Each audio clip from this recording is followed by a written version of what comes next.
मंडळी, विधानसभा निवडणूक जाहीर झालेली आहे आणि विधानसभा निवडणूक जाहीर झाल्यानंतर त्या संदर्भातील सर्व प्रक्रिया आता सुरू झालेली आहे. म्हणजे उमेदवारी अर्ज दाखल करणं किंवा अन्य काही, कुठलीही निवडणूक असो, मग ती लोकसभा निवडणूक असो, विधानसभा निवडणूक असो किंवा स्थानिक स्वराज्य संस्थांची निवडणूक असो, यामध्ये आपण गेल्या काही वर्षांपासून असं बघतोय की मतदानाची टक्केवारी ही कमी झालेली आहे.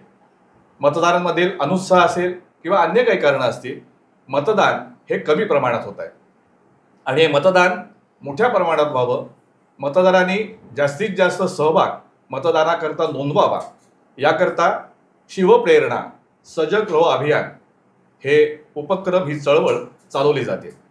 आणि या उपक्रमाचे समन्वयक ज्येष्ठ पत्रकार, लेखक आणि व्याख्याते अरुण करमरकर यांना आज आपल्या स्टुडिओमध्ये आपण आमंत्रित केलं आहे. अरुणजी, नमस्कार. नमस्कार.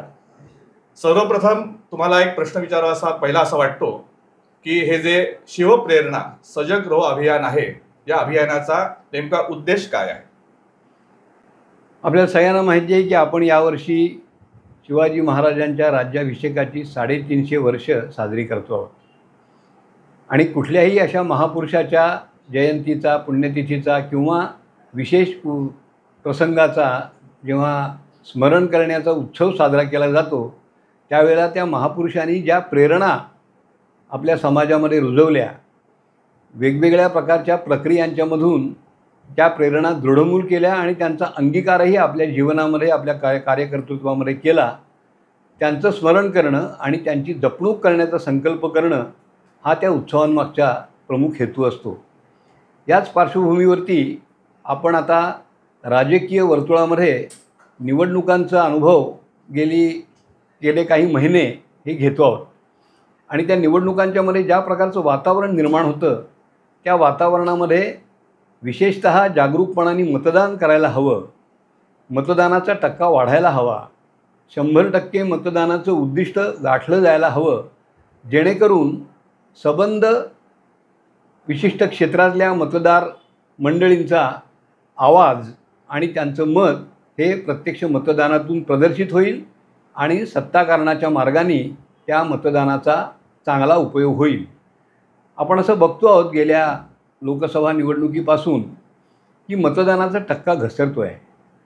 ज्या प्रकारचं राजकीय वातावरण देशामध्ये वेगवेगळ्या प्रवाहांच्यामधून उत्पन्न केलं जातं आहे, त्या वातावरणामुळे एका अर्थाने सुजाण म्हणवणारा, सामाजिक सौहार्द टिकवण्यामध्ये ज्याला स्वारस्य आहे, अशा प्रकारच्या सद्विचारी मतदारांच्या मनामध्ये एक प्रकारची निराशेची, निरुत्साहाची आणि त्यामुळे अलिप्तपणाची भावना ही जोर धरायला लागलेली आहे. ते भावना दूर करून, त्याच्यावरती मात करून, आपल्या मतदानाचं महत्त्व पुन्हा एकदा अधोरेखित करून मतदानाला जागरूकपणाने सामोरं गेलं पाहिजे, मतदानासाठी बाहेर पडलं पाहिजे, अशा प्रकारचा प्रचार करण्यासाठी, त्या अर्थाने लोकांचं प्रबोधन करण्यासाठी काही विशेष उपक्रम चालवला जावा, असं समाजामधल्या अनेक सद्विचारी मंडळींच्या मनामध्ये हे निवडणुकीच्या वातावरणामध्ये विशेषतः प्रकर्षाने घोळायला लागलं आणि त्यातून सजग रहो या नावाच्या अभियानाचा जन्म झाला असं म्हणता येईल. हे अभियान जे आहे हे संपूर्ण महाराष्ट्रात चालू जाणार आहे. तर या अभियानाअंतर्गत जे वेगवेगळे कार्यक्रम होणार आहेत किंवा उपक्रम होणार आहेत, त्याचं स्वरूप कसं असणार आहे? प्रामुख्याने मतदार समूहामध्ये वेगवेगळ्या प्रकारच्या श्रेणी येतात. ज्याच्यामध्ये महिला असतात, कामगार वर्ग असतो, शेतकरी वर्ग असतो. विशेषतः ज्यांनी नव्याने मतदानाचा अधिकार प्राप्त केलेला आहे विशिष्ट वय गाठल्यामुळे, अशा नवमतदारांचा भरणा याही वेळेला फार मोठ्या प्रमाणावरती आहे आणि त्यामुळे या सगळ्या समूहांना, मग युवक असतील, महिला असतील, शेतकरी असतील, कामगार वर्ग असेल, वेगवेगळ्या जाती जमातीच्या संघटनांच्यामध्ये चांगल्या प्रवृत्तीने काम करणारे कार्यकर्ते असतील, अशा सगळ्या समूहांना एका अर्थाने हे आवाहन आहे की त्यांनी आपल्या आपल्या क्षेत्रामध्ये ज्या प्रकाराने सज्जन शक्ती जागरण करण्याचं अभियान आपल्या आपल्या परीने चालवलं आहे, त्याचाच एक भाग मतदान हेही आहे, याकडे पाहायलं पाहिजे आणि मतदानाच्या कर्तव्याकडे आपल्या आपल्या प्रभाव क्षेत्रातल्या मंडळींना वळवलं पाहिजे, अशा प्रकारचं आवाहन घेऊन सजग रहो अभियान सुरू झालेलं आहे. पण म्हणजे हे जे कार्यक्रम तुम्ही आयोजित कराल, उपक्रम आयोजित कराल, त्याच्यामध्ये समाजातल्याच काही प्रतिष्ठित व्यक्ती किंवा एखाद्या विषयातली तज्ज्ञ व्यक्ती अशी मंडळी या मतदारांपुढे येऊन त्यांना काही आवाहन करतील किंवा त्यांचं मनोगत व्यक्त करतील, त्यांची व्याख्यानं होतील, असं काही असणार आहे का काय असणार आहे? प्रामुख्याने समाजामधले विचारवंत म्हणवले जाणारे असे अनेक जण या अभियानामध्ये सहभागी झालेले आहेत. उदाहरण सांगायचं झालं तर ज्येष्ठ लेखक पद्मश्री नामदेव कांबळे, प्रशासकीय व्यवस्थेचा ज्यांनी दीर्घकाळ अभ्यास केलेला आहे आणि त्या प्रशासकीय सेवेमध्ये अधिकाधिक तरुणांनी जावं यासाठी त्यांना प्रशिक्षण देण्यामध्ये ज्यांनी पुढाकार घेतला आहे असे अविनाश धर्माधिकारी असतील, किंवा आंबेडकरी चळवळीचा अत्यंत सखोल अभ्यास करून त्या चळवळीला पुढे नेण्यासाठी म्हणून प्रयत्न करणारे क्षितिज गायकवाड हे लेखक असतील. अशा प्रकारचे अनेक जण वक्ते या नात्याने, प्रत्यक्ष कार्यकर्ते या नात्याने, कार्यकर्त्यांचं प्रबोधन करण्याच्या भूमिकेतून या अभियानामध्ये सहभागी झालेले आहेत. पद्मश्री गिरीश प्रभुणे यांच्याही सभा आणि भाषणांचे कार्यक्रम हे महाराष्ट्रात सगळीकडे आगामी काळामध्ये आयोजित केले जाणार आहेत. आपण असं बघतो की मतदानाचा टक्का वाढावा किंवा मतदारांमध्ये जागृती निर्माण करावी याकरता राज्य निवडणूक आयोग असेल, केंद्रीय निवडणूक आयोग असेल किंवा राजकीय पक्ष असतील, ते त्यांच्या परीने प्रयत्न करतच असतात.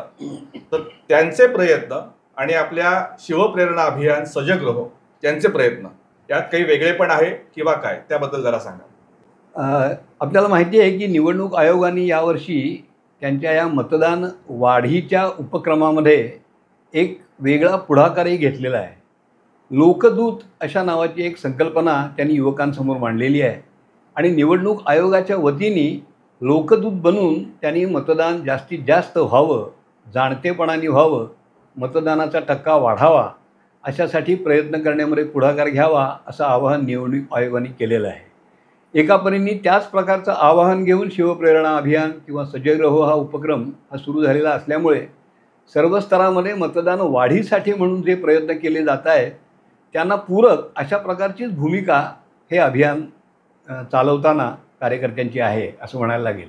जे अभियान चालवणार आहात त्याचा कितपत फायदा मतदारांचा टक्का वाढवण्याकरता होईल असं वाटतं? आमच्या परीने तर आम्ही प्रयत्न खूप करतो आहोत. सामान्यपणाने निरीक्षण असं आहे की सुजाणपणाने मतदान करणारा जो एक मोठा समूह मतदारांच्यामध्ये आहे तोच एका परीने थोडासा अलिप्त, थोडासा निरुत्साही अशा प्रकारचा होत चाललेला आहे. त्याच्या कारणांच्यामध्ये मी जात नाही कारण तो दीर्घकाळ चर्चेचा विषय आहे. परंतु हा जो त्यांचा निरुत्साह आहे या निरुत्साहामधून त्यांना बाहेर काढावं अशा प्रकारचा हा प्रयत्न आहे.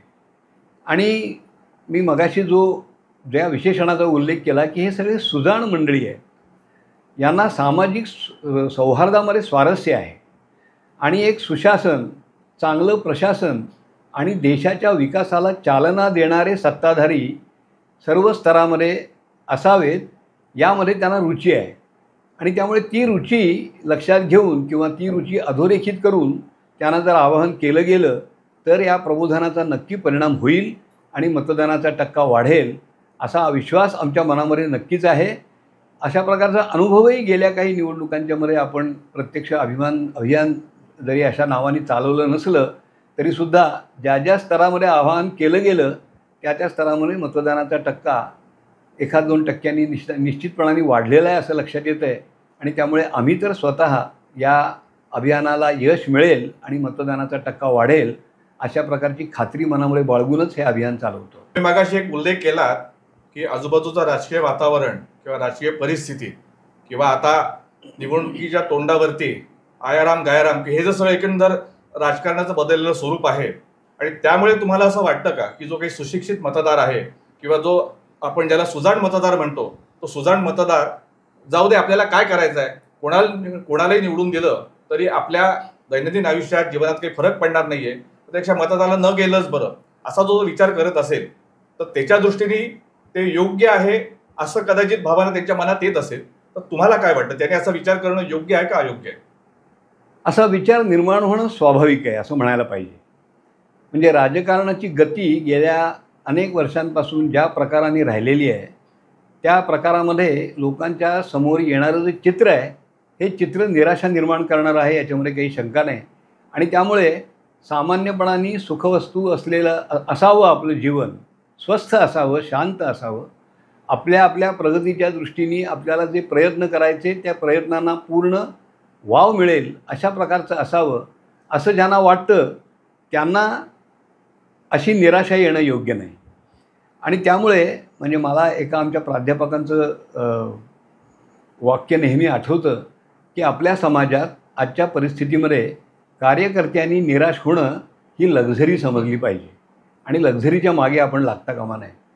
त्यामुळे अशाच प्रकारचं विधान एका अर्थाने सुजाण म्हणवणाऱ्या मतदारांच्या बाबतीमध्ये सुद्धा पूर्णपणाने लागू पडतं.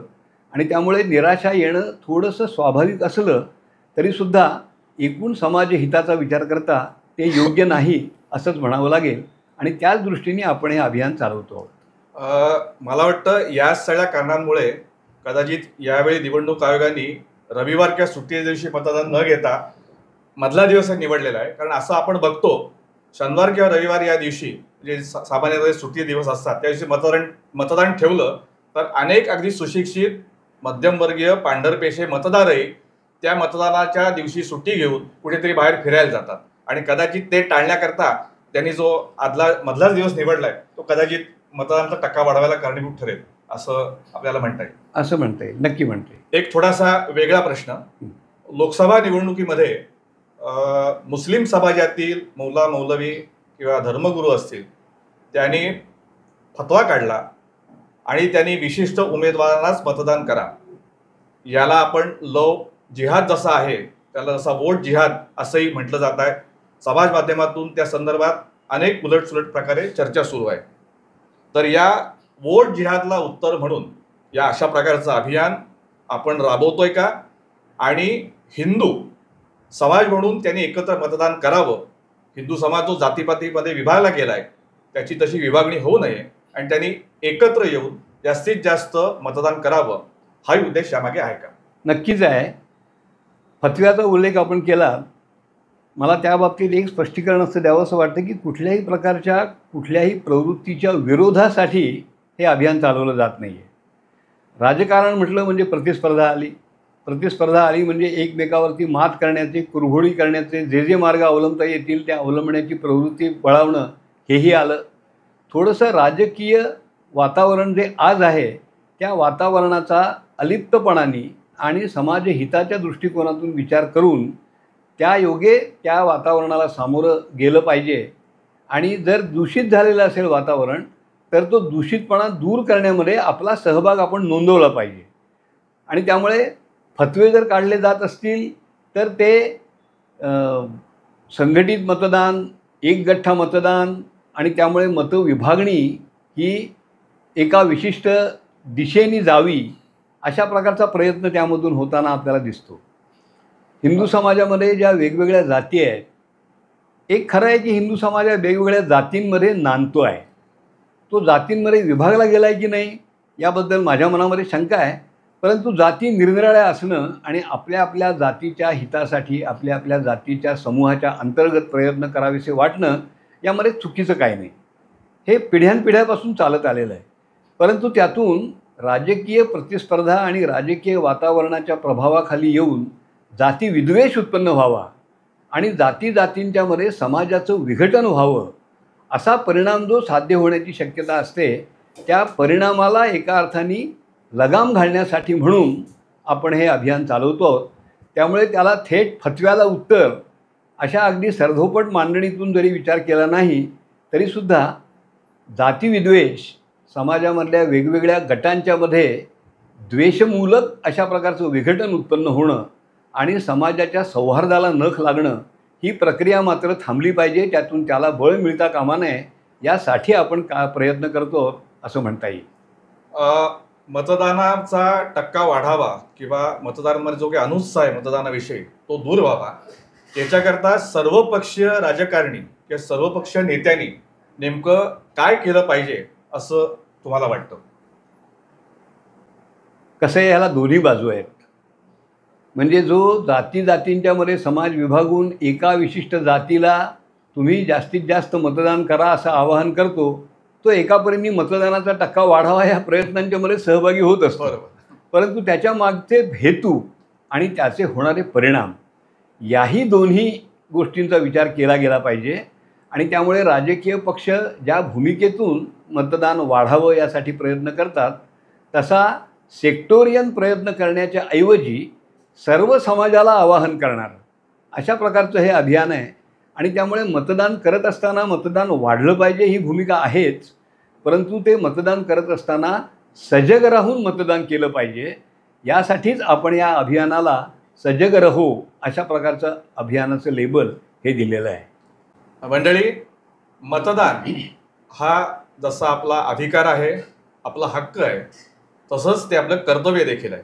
म्हणजे अनेकदा असं होतं की आपण मतदानाला जात नाही, मतदानावरती बहिष्कार टाकतो, मतदानाला सुट्टी मिळते म्हणून मौज मजा करतो, आणि नंतर मात्र जो निवडून येणारा लोकप्रतिनिधी असेल किंवा राजकीय पक्ष असेल यांना आपण अथवा तथवा त्यांच्यावरती तोडसूक घेतो, त्यांच्यावरती टीका करतो. मात्र एकूणच हे चित्र बदलतं. राजकीय व्यवस्था असेल, राजकीय परिस्थिती असेल, ही जर बदलायची असेल तर अरुण करमरकर यांनी ज्याप्रमाणे सांगितलं त्याप्रमाणे सजग राहून आपल्याला मतदान करायला पाहिजे आणि आपल्या प्रत्येकाने मतदानाचा हक्क हा बजावलाच पाहिजे. अरुणजी, आज आपण वेळात वेळ काढून आमच्या स्टुडिओमध्ये आलात आणि सजग रहो या अभियानाविषयी माहिती सांगितली, त्याबद्दल आपले आभार. धन्यवाद.